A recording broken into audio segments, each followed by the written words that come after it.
This is Hollywood. Matías Bombal with you.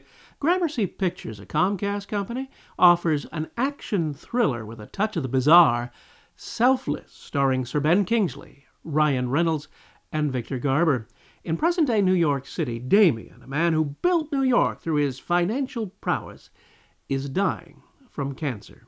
Through the suggestion of his attorney and advisor, played by Victor Garber, he investigates the new possibility that his enormous wealth may provide for him, a second chance at life made possible by the advanced technology of a very secret organization headed by a mysterious and mannered Dr. Albright, played here by Matthew Goode. We cater to the great, the visionaries, whose loss would be a blow to all of us. Simply put, we offer humanity's greatest minds more time to fulfill their potential. And if you think about it, your homes, your yacht, the jet, all custom built by the world's finest craftsmen, and so will your new body be as well. Genetically engineered for perfection, harvested to maturity so looks, athleticism, every detail of your new anatomy will be designed to offer you the very best of the human experience. A reflex. It's alive? Well, only in the most basic sense. A bundle of organic tissue, but right now, an empty vessel.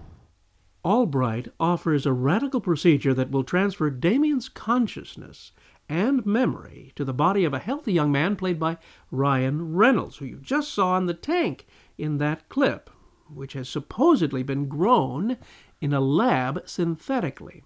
This would prolong Damien's life, yet with a totally new identity.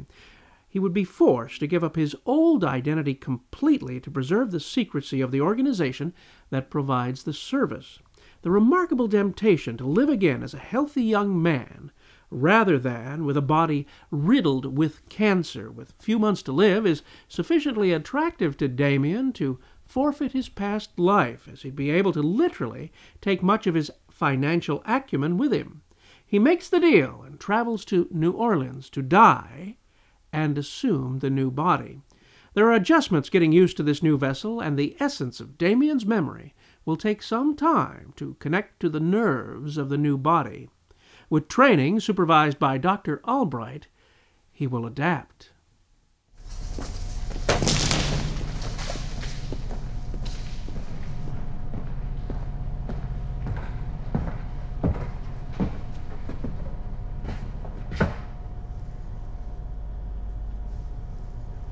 It will take a few days, but it gets easier. How's that new body smell?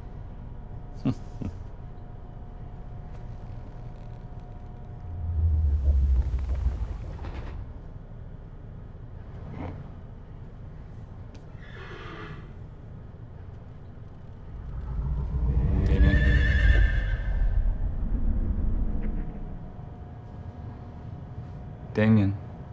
Yeah. Are you all right? Yes. Death has some side effects.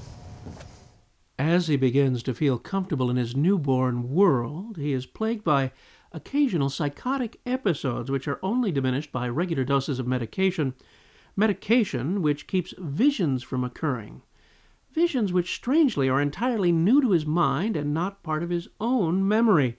Where could they have come from? In nightmarish, distorted arrays, he sees a young woman, played by Natalie Martinez, episodes of memories from the point of view of a soldier in combat, and weird and colorful objects. These visions began to paint a picture that will lead him to a startling discovery. To reveal more would spoil the plot of this picture entirely, a movie which I thoroughly enjoyed. Director Tarsem Singh keeps things moving briskly, mounting tension and suspense most effectively. So much so, I had to avert my eyes from the screen out of fear of what might happen next on more than one occasion. The movie's editor, Robert Duffy, has done some splendid cutting here, in particular a sequence in New Orleans. Duffy intercuts a basketball game with young Damien's exploration of his new body's youth, with sports and lovemaking cut to a musical rhythm that was all very well done. The performances are all very good, and Ryan Reynolds is likable. Kingsley delivers as he always does, and Victor Garber has been a favorite of mine since his turn in Titanic, where he played the tragic ship's designer, Thomas Andrews. All these good points make for a great night at the movies, and I really liked it. However, as neat and as far out as the concept sounds, it's not original. It's not possible that selfless writers David and Alex Pastor wrote this screenplay without having seen John Frankenheimer's Seconds from 1966. That film was based on a novel by David Eli, in which the movie poster's tagline announced, "A second chance to live, a second chance to die." That picture, which starred Rock Hudson playing against type in what was said to be his own favorite work on the screen, has a creepiness that is just as chilling and disturbing today as when it first came out, with its unusual and groundbreaking photography by the legendary James Wong Howe. In fact, it is much more scary and mysterious than this ramped-up modern movie modification. Here are a few moments from the trailer of that movie. Bold. Bizarre. Terrifying. Rock Hudson, in an astonishing change of pace, stars in Seconds.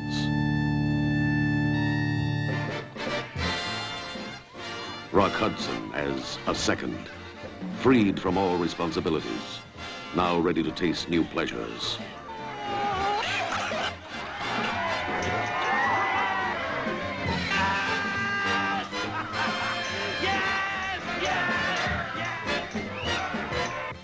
Rock Hudson as a man who buys for himself a totally new life, a chance to begin again.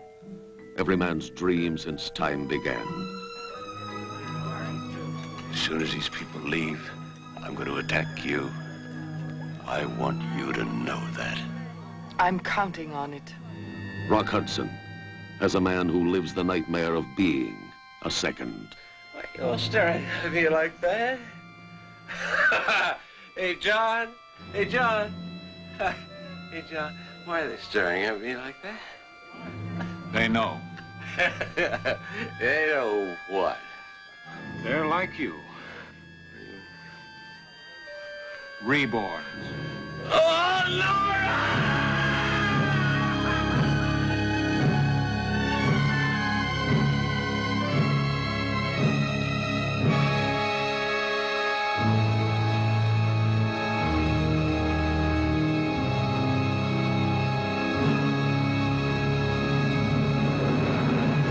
If you've seen Seconds, this will be self-evident. If not, Selfless will be a great time spent at the movies. If you like it as much as I did, I encourage you to seek out Frankenheimer's Seconds from Paramount to see a similar story told by some of the last master craftsmen of cinema's golden age. The Motion Picture Association of America has given Selfless a PG-13 rating. This is your pal Matías Bombal, bidding you a fond farewell.